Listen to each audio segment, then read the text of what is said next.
Welcome, friends, to Crazy Women Country. I'm Donna. I'm Paula, and today we have Tara Henton with us. How you doing? Very well, thank you. How are you both? Doing good, doing good. Wonderful. Excellent, excellent. Perfect. So we are here today to talk about Tara's amazing new single, which I haven't been able to turn up all day because it's just Oh, thank you. superb, That really means a lot. Thank you. superb. So tell us all about Wild Horse. Well, what do you want to know? Everything. Do you want the Coles Notes version, or do you want We the want whole them thing? all. We want the inside story here, the inside scoop. We want it So, here. okay, wind the clock back. So it was originally written about a year or so ago. I was a member of a songwriting club based out of Australia, which I've actually rejoined quite recently and that's another story, but called I Heart Songwriting Club. And so it's based in Australia, and basically they give writing prompts every week to a group of people, and you write and you post your songs and you give feedback to each other. That's the gist of it. So the prompt that week was Wild Horse. That was literally it. I mean, there's not really a big story there. Different people took it in different directions, which was kind of interesting. You had some people that wrote more about the plight of the wild horses in Australia and more of that kind of side of things. Yeah. And I just went very metaphorical with it. That was just kind of where my brain went. It's just started kind of thinking about, there's the dog. Went very metaphorical with it and just wrote, it wasn't a particular relationship. I don't think I was channeling. It was more just telling the story. Probably drew on some past relationships just to kind of, connect with the song. But that was kind of the gist of it. So, I mean, I had a pretty solid song out of it. Musically, the song, as you hear it, is structurally the same as when I wrote it. But I did a rewrite on it with a friend of mine, Kelly Williams, came in, and we did mainly the lyrics. I just wanted to tighten up the metaphor a bit, and some of the feedback I'd had on some bits of it and just needed a bit of work. So she's, brilliant songwriter. If you're not familiar with her, look her up. She's brilliant. She's got an album coming out next week as well. So yeah, we just kind of spent some time and rewrote the lyrics and got it to the point where I was a bit happier with it. And that was it. The song was there. So took the decision to get it produced in Nashville. It was produced by Austin Moorhead, who used to play guitar for Carly Pearce. And I did the vocals remotely here and sent them to Nashville, and that was it. The rest is history. So. Awesome. Wonderful. I love that you took a song prompt from a group that you write with, because I do the same thing. I love to write, but it's just so great to hear that's what inspired it, and just to move forward with that and make it your own. Then that's great. Yeah, and I think that's maybe why I've rejoined the club. Is I just, looking back on everything that I wrote in that time when I was with them, I was just being so prolific. And I love writing, but I think for anybody who writes, sometimes the hardest bit is just that idea, and it takes that bit of it out of it, and then you can just kind of let the magic happen. I mean, I wrote a bizarre one last week. The prompt was pies. Oh, I love it. So I was trying to be deep and think about how I could write, and it just wasn't coming. I'm like, do you know what? I'm going to write a song about pies, and that's what it ended up being. So it's completely random, and I love how it can take you different directions, and maybe in a little bit out of your comfort zone sometimes, which I think is good to stretch yourself as a writer like that. So.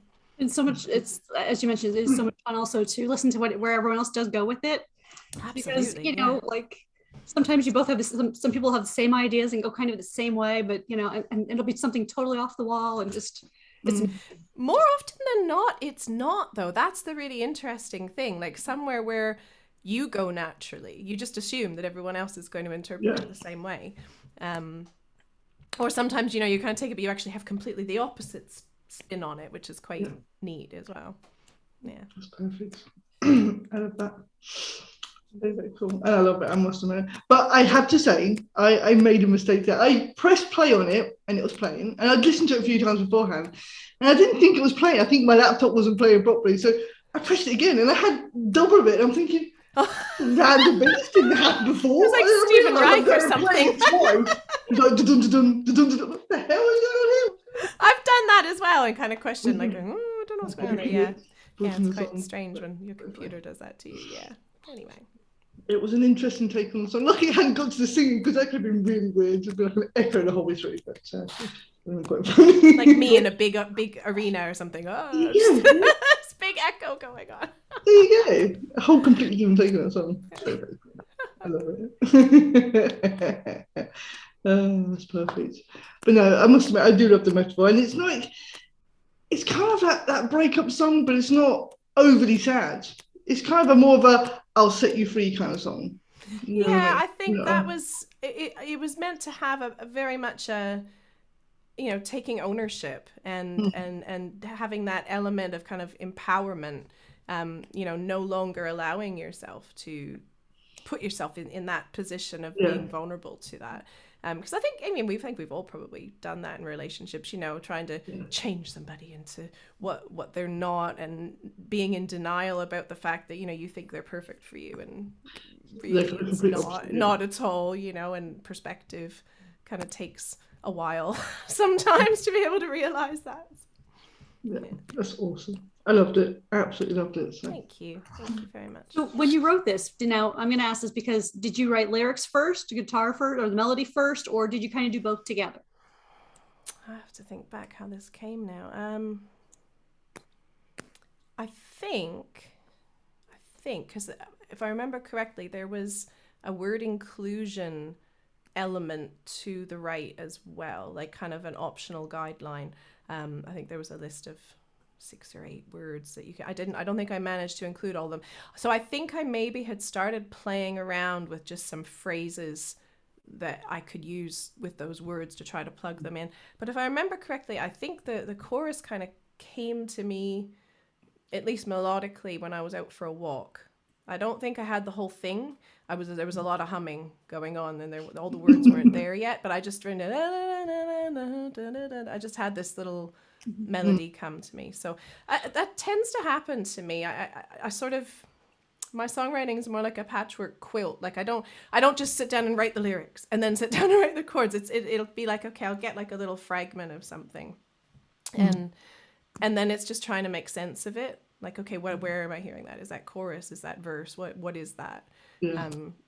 And that's usually the bit that I have to sit down and kind of think about, almost like cobble it together a little bit. So yeah, I don't know if it's a blessing or a curse to be able to write like that, but I'm quite versatile depending. I do a lot of co-writing as well, and so I find depending on the starting point that the other person or people bring, I'm kind of blessed, I think, that I can kind of start from different points. I think I prefer starting melodically. I think that's probably my preference, because I think that's kind of what gets me in the gut. If there's like a catchy little hook, a little melodic hook somewhere.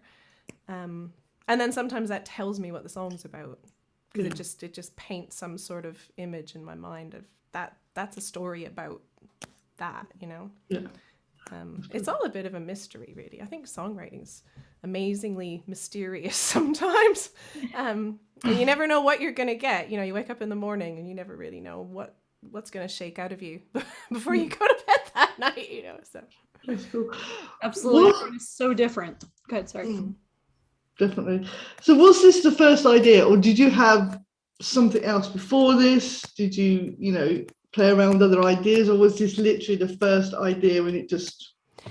I think I pretty much made up my mind that was the take. I don't know, there was some heat there for me. Yeah. Like I think, you know, possibly maybe again drawing on a few past relationships, it felt like there was enough there that I could draw on something to make it authentic. So I you know, and I don't know a lot about wild horses, like in a literal sense. So I felt it's gonna have to be metaphorical, because it's not gonna work otherwise. So so I think I pretty much stuck with the same basic idea on that, which doesn't always happen for me. So it's kind of a rarity for this one. That's good. Yeah, I can imagine you must start with an idea and sometimes it can wander off into, you know, random tracks and stuff. So yeah, absolutely. I mean, Now That You're Gone, like my first single, I think when I first started writing that, I mean, I had train metaphors going on, and there was like, it took me a while to decide on a mode of transport for that one, you know. So I had the sense of something was leaving, but I hadn't quite got the movie. The movie wasn't in my head to start with it. So that's funny. Yeah, I suppose when you think of songwriting, it's like writing a mini movie, isn't it? A mini story. So it's like you have to have Yeah. I never used to to. approach it that way, but Gretchen Peters is a really big advocate of that, and some of the master classes I've done with her, and so she's kind of converted me. I find I get a lot better imagery when I write that way as well. It just seems a lot easier to access that. So can you watch a film and then sometimes an idea will hit you in the head? Sometimes. Maybe not like a whole song, but like Yeah. I mean, what I love is just quotes from movies, like just little lines sometimes Yeah. really inspire you. And actually, even if you end up with a song that has nothing to do with that movie, but just just taking like just a little line, little nugget from something. And that could be enough just to. Yeah, definitely. Yeah. No, I love. I'm always kind of researching. I think it's hard to shut the songwriter off sometimes, when you're reading books or not that I do a lot of reading. I have a puppy and a 4-year-old, so I have to carve out time to do reading. But yeah, movies, if you're sitting back and watching a movie, it's really hard to shut the songwriter off. You start getting really into the character and thinking, if that was a song, what would that be? Yeah. We'll have to start worrying if we start writing about cartoon characters, then we'll go. Yeah, that could go downhill quite quickly. Yeah, fairness. Yeah, I suppose when I'm watching movies with my 4-year-old, it might not be quite so good. Lots of Disney involved there. Some Disney's got quite good plot, but some Disney rocks, but yeah. That could be quite funny. The whole new Disney CD from Tara. Yeah. She loves Moana. That's like her favorite movie. So. Moana rocks. I love that film. She dressed up as Moana for Halloween. It wasn't particularly scary, but that's awesome. That was good. Yeah. It's Halloween. You can be whatever you want to be, scary or not. Absolutely. I'd be worried if she wanted to dress up as a chicken. That would be even worse. Yeah. Hey. That's it.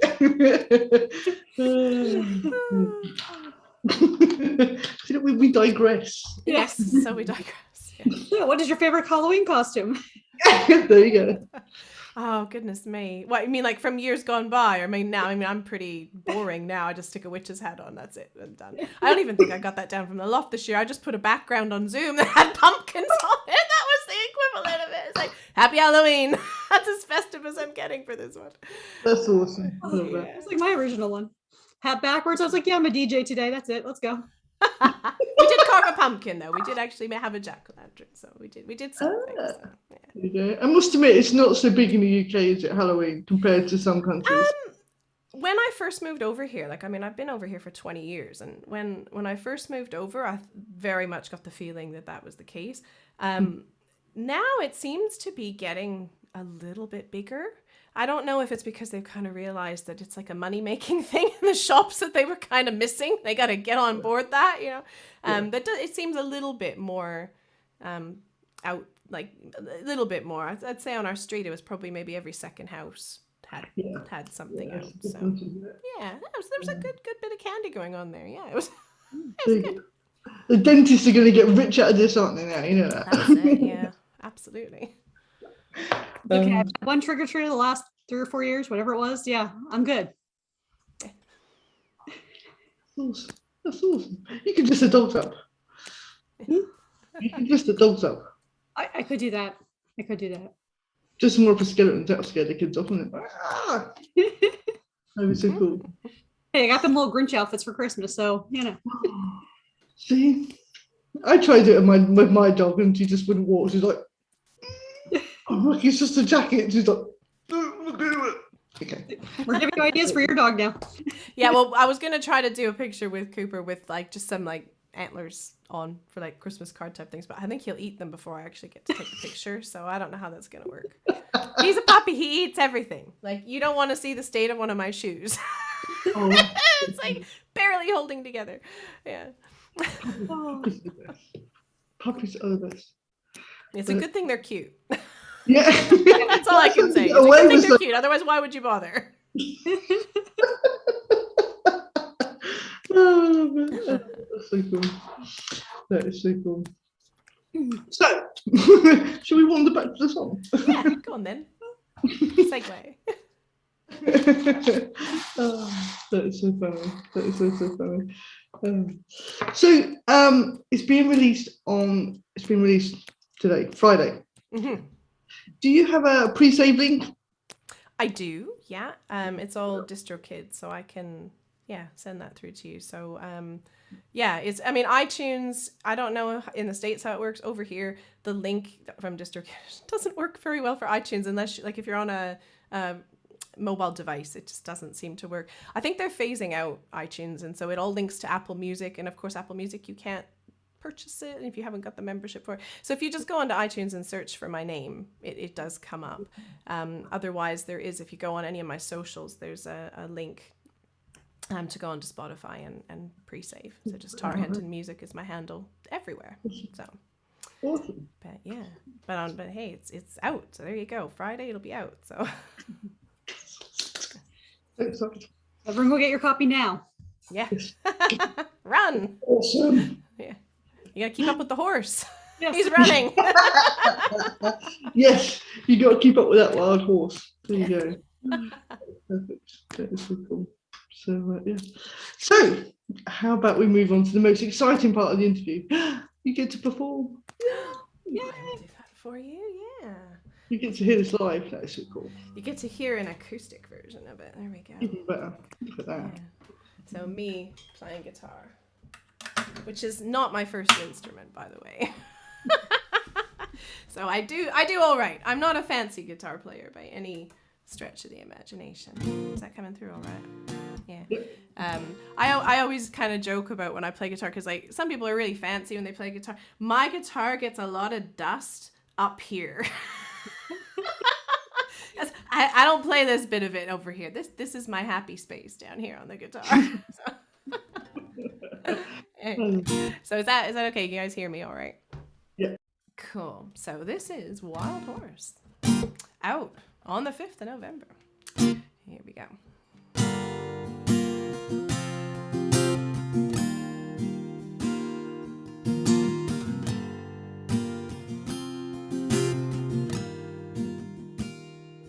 I have tried to be patient, how I've tried to tame your heart.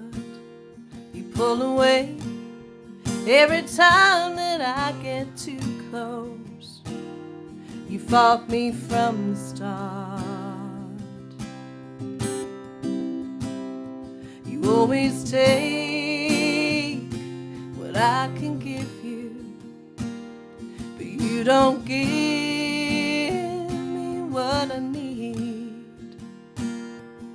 Now I think I finally learned my lesson.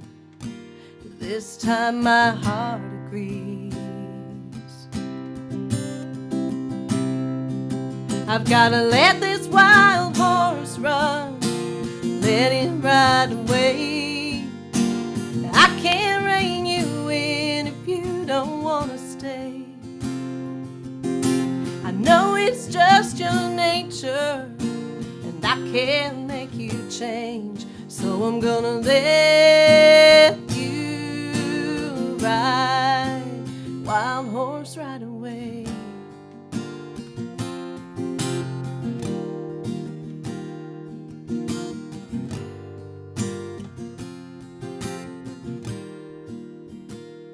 Today I looked in the mirror, hollow eyes stared back at me. All these years I've been chasing an illusion. I was blind, but now I see. Part of me will always love you, but this is how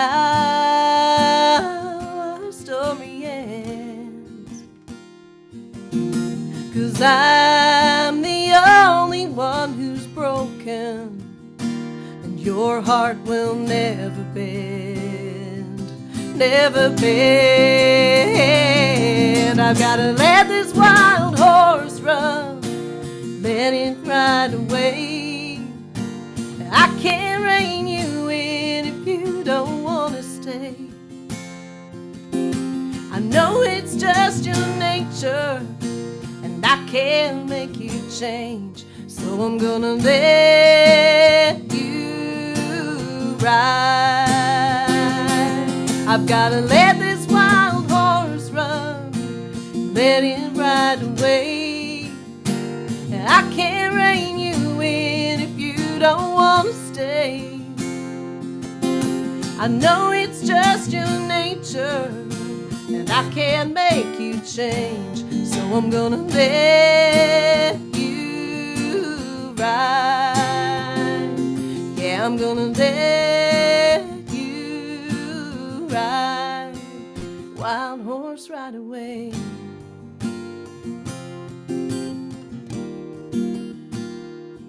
Ride away.